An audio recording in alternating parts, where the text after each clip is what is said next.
Baik, Assalamualaikum warahmatullahi wabarakatuh. Anda bersama saya lagi, Cikgu Fahmi. Kali ini dalam subjek Reka Bentuk dan Teknologi tahun 5. Okey, apa yang akan kita belajar hari ini? Jom kita tengok.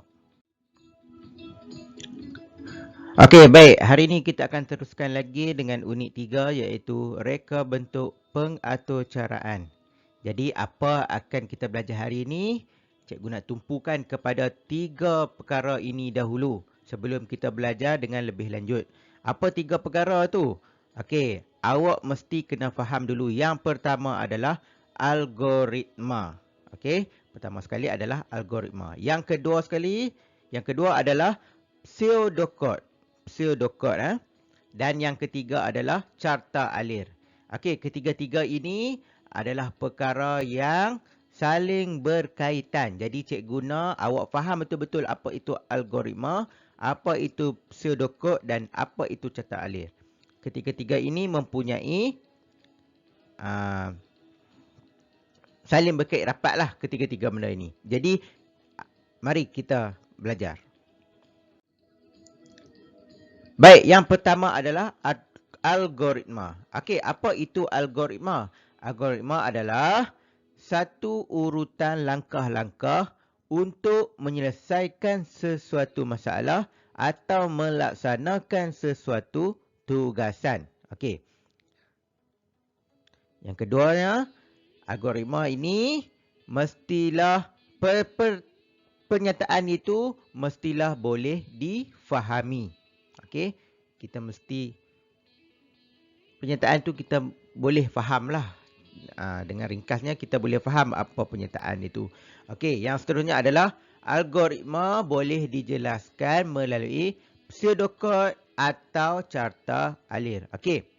Secara ringkasnya di sini algoritma ni boleh kita katakan sebagai pernyataan. Okey, pernyataan ni dalam bentuk apa? Mungkin dalam bentuk satu perenggan.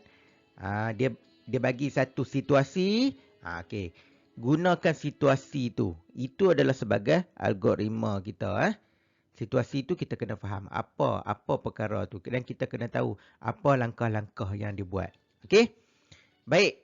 Dia algoritma ini kita boleh terangkan dengan melalui pseudocode ataupun carta alir. Apa itu pseudocode dan apa itu carta alir? Okey, yang pertama. Pseudocode. Pseudocode adalah satu set pernyataan yang menyerupai bahasa atau cara komputer. Okey. Pseudocode memerihalkan logik atau cara dengan menggunakan bahasa biasa. Okey, pseudocode ni dia dah susun dah. Dia mesti mula dan mesti ada tamat.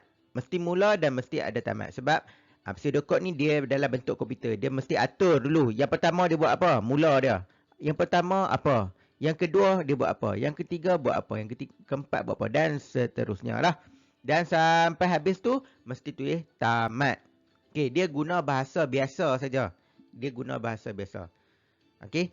Kejap lagi kita akan tengok macam mana dia punya contoh kita nak tulis pseudocode itu. Okey.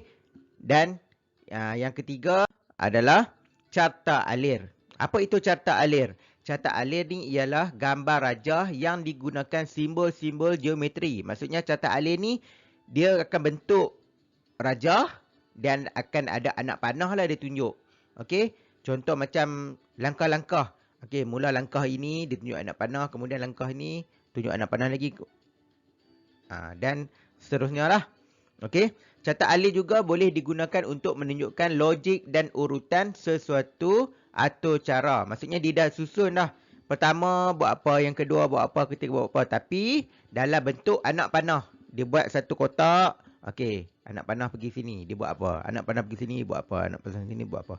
Okey, itu menunjukkan carta alir. Dia buat satu-satu. Kejap lagi pun kita akan tengok macam mana carta alir ni dilukis dan ditulis lah. Okey.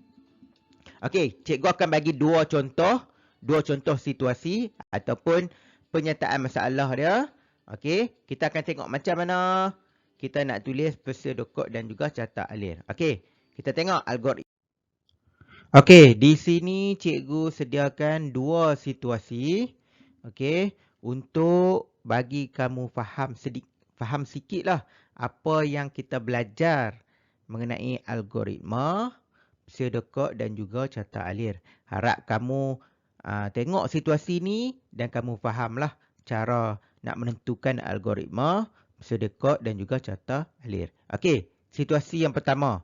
Christina hendak pergi ke bandar untuk membeli buku rujukan dengan menaiki bas. Setelah membeli buku, dia terus pulang ke rumah dengan teksi. Baik, situasi kedua adalah Haikal ingin meminjam buku di perpustakaan dan perlu mencari sendiri buku yang hendak dipinjam. Setelah itu, dia perlu membawa buku tersebut ke kaunter untuk membuat pinjaman. Okey, ini adalah dua situasi. Bagaimana kita nak selesaikan dengan cara algoritma, pseudocode dan carta alir. Okey, kita tengok algoritma dahulu. Okey, algoritma. Okey, macam cikgu cakap tadi, algoritma ni tadi perlu melalui nombor lah. Dia selalunya dia akan ada nombor dan mengikut bahasa percakapan manusia yang biasa lah. Okey, macam mana? Okey, tengok dia ada turutan dah 1, 2, 3, 4. Christina hendak pergi ke bandar dengan bas. Christina masuk ke kedai buku nombor 2. Kemudian yang ketiga, Christina membeli buku rujukan. Dan keempat, Christina pulang ke rumah dengan teksi. Dia dah ikut dah turutan dia. 1, 2, 3, 4 apa yang dia buat. Okey, ini kita buat ayat yang kita faham lah. Selalunya ayat ni ayat yang mudah difahami lah. Okey. Tengok kita menggunakan ayat yang sesuai. Macam ikut percakapan manusia biasa. Dia ada ayat menerangkan satu persatu apa yang dia buat. Okey, kita tengok situasi yang kedua. Haikal tadi. Haikal masuk ke dalam perpustakaan. Kemudian Haikal perlu mencari sendiri buku yang hendak dipinjam. Haikal perlu membawa buku tersebut ke kaunter untuk membuat pinjaman. Haikal keluar dari perpustakaan. Okey, ini dia ayat dia. Selalunya ayat dia bagi panjang dan mudah difahami lah. Itu yang kita nak. Okey, boleh faham algoritma ni dia ada nombor dia. Okey. Kemudian kita belajar juga. Okey. Kemudian macam mana juga menulis pseudocode dan macam mana juga cara menulis carta alir. Okey. Jom kita tengok. Pseudocode untuk yang pertama. Okey. Yang pertama tadi, Christina tadi, dia pergi ke bandar. Mesti tulis, yang pertama sekali dia mesti tulis mula. Okey. Kita mesti tulis mula ni. Mesti ada mula dan mesti ada tamat. Baru kita tahu macam mana dia nak susun itu. Okey, pertama sekali dia buat apa tadi? Dia nak pergi ke bandar. Menaiki bas. Dia naik bas dulu. Naik bas dulu. Mesti tulis huruf besar di depan ni. Sebabnya kita nak tahu. Dia mula buat apa? Naik apa? Naik bas. Kemudian masuk ke kedai buku. Sebab dia nak cari buku kan. Dia kena masuk dulu kedai buku tu. Selepas dia masuk tu, dia beli buku rujukan. Lepas dah beli buku rujukan, pulang ke rumah. Naik apa? Naik teksi. Lepas dah pulang, tamatlah. Okey, maksudnya dekat sini dia dah susun. Mula, naik bas, masuk kedai, beli buku, pulang. Kemudian tamat. Ini cara kita tulis pseudocode. Kita tengok situasi kedua pula. Situasi kedua, Haikal tadi. Mesti mula dan mesti ada tamat. Sebelum kita tamat ni kita kena tahu dululah apa langkah-langkah yang seterusnya tu. Okey. Lepas dia nak mula pinjam buku. Macam mana? Mula dulu, kemudian dia masuk perpustakaan dulu. Haikal masuk perpustakaan dulu. Lepas dah masuk ke perpustakaan, dah selesai masuk, dia pergi cari buku yang dia nak pinjam tu. Okey, cari buku yang dikehendaki. Setelah Haikal jumpa buku yang dikehendaki tu, dia bawa buku tu pergi ke kaunter untuk buat pinjaman. Selepas dia dah buat pinjaman buku tu, kemudian barulah dia keluar dari perpustakaan.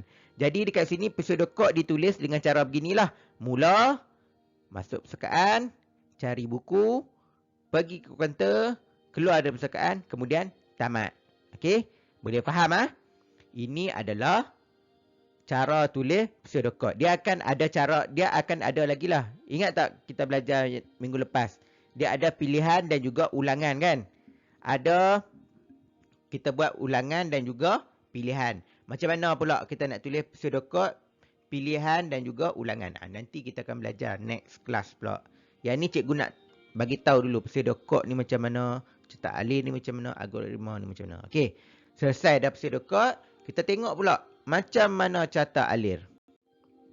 Okey, baik. Ini carta alir daripada dua situasi yang cikgu bagi contoh tadi. Okey. Carta alir yang pertama. Okey. Macam mana?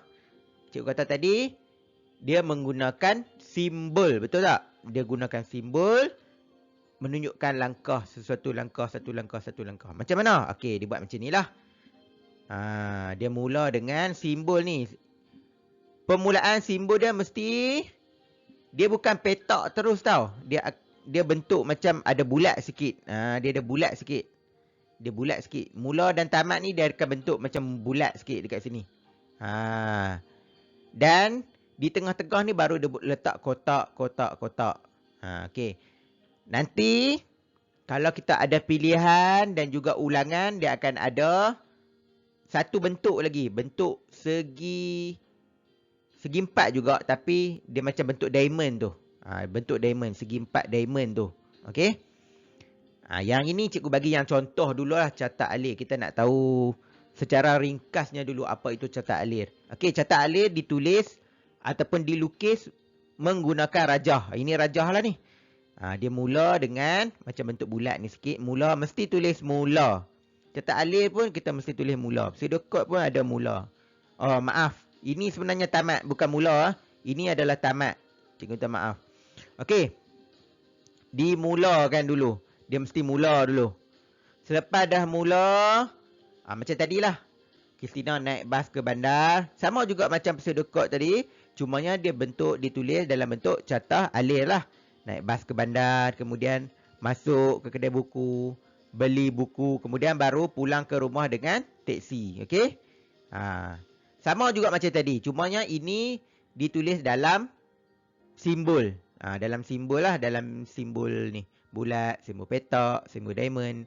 Diamond tu bila ada pilihan dan juga ulangan tu. Okey, itu nanti kita akan belajar. Okey, macam mana pula dengan haikal? Haikal tadi. Mesti ada mula, kemudian masuk ke perpustakaan, kemudian cari buku yang dikehendaki, kemudian pergi ke kaunter untuk buat pinjaman, kemudian keluar dari perpustakaan. Lepas tu tamat. Okey? Sama juga macam tadi tu. Cumanya ini cara carta alir lah, ditulis dalam bentuk langkah-langkah ni lah, ditunjuk anak panah ni. Anak panah mesti sentuh apa ni? Anak panah mesti sentuh simbol ni, simbol bulat petak ni. Mesti sentuh. Barulah kita kata carta alir. Kalau tak sentuh nanti, kalau macam kita susun buat atur caraan coding, kalau tak sentuh, jadi dia tak jalan lah. Dia tak ada kesinambungan itu. Mesti disentuh.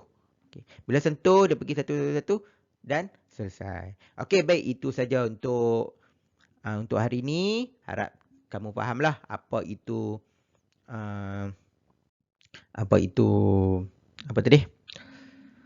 pseudocode, carta alir dan juga algoritma. Cikgu harap kamu faham. Okey, baik, itu saja untuk pelajaran RBT kita hari ini. Okey, apa-apa boleh tanya cikgu, boleh WhatsApp cikgu, boleh Telegram cikgu tanya apa yang kamu tak faham. Okey, cikgu akan cubalah terangkan balik. Okey, baik, itu saja untuk pembelajaran hari ini. Okey, sekian, terima kasih.